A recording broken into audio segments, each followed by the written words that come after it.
Okay, so how did you guys meet? No, okay. We met freshman year. We were both in Middlebrook Hall at the University of Minnesota, so we started to get to know each other just because we had some similar friends in common, and we ended up kind of just seeing each other that way. You can say more. Okay. And then her boyfriend broke up with her? Other way. Huh? You broke up with her boyfriend. Adam, can we just start over? Oh my gosh. Oh my gosh. No, I like to keep going. So she was dating someone named Andrew, and then she was no longer dating Andrew. That's the best way I can put it. And then We swooped in. And then I swooped in. I use words a lot. Doing little favors like helping with laundry or leaving notes and reminders for her, I would say, are small ways I do that. Cleaning up dinner or cooking for her, stuff like that. Okay, so I just like try to tell Adam about how well he's doing with things. If Adam is struggling a lot or in a really tough time, maybe it's because of tests or family or friends or whatever it is, I would say I just try to be there and tell him that things are going to be okay somehow in the end and stuff like that. And then on top of that, I would say spending time with him where we can just kind of relax and enjoy each other's presence. And it doesn't always have to be like a date or anything like that, but you can just be together and acknowledge that, you know, you're comfortable enough around each other that you could be doing anything, and you're just like much happier doing it with someone that you like this much. So I would say those are some of the ways that I show love.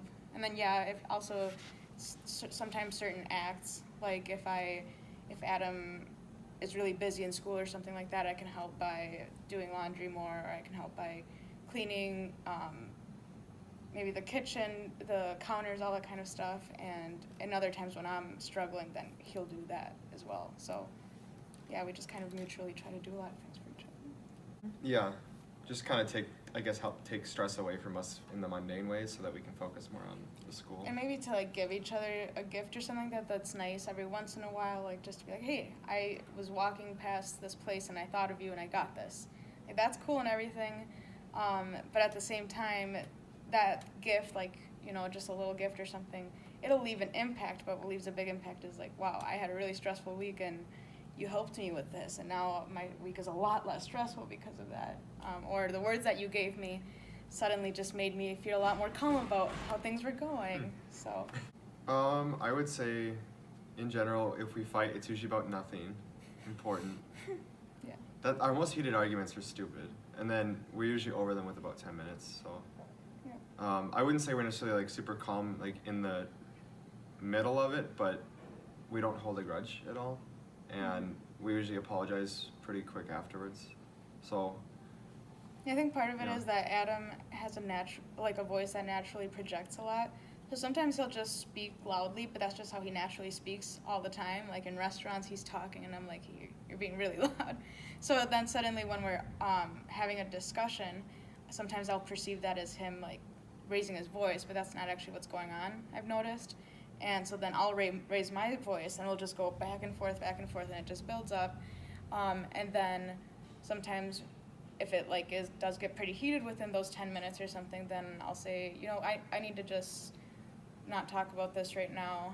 Let's visit this again after we're both a little more calm. And so if it's something that's really stressful and it has to do with core values and stuff like that, then we'll take some breaks and try to be very cognizant of how we each feel. So we'll try to use the I use statements and stuff like that. But then, you know, there are other times when you're just not on all the time, if that makes sense. Like sometimes you're just not perfect. You're tired and you're just like, no, what you said is stupid and mean. And then the other person's like, no, what you said is stupid and mean. And then whatever, 10 minutes later, then you're like, well, I'm sorry too. And then I love you. I love you too. And then that's kind of how it goes. But yeah, it depends. We try to keep it soft as much as we can and to not personally attack, and to tell the other person, hey, while we were talking about that, you kind of attacked me in this way, and I don't think that's okay. and then we kind of learn and grow in that way too.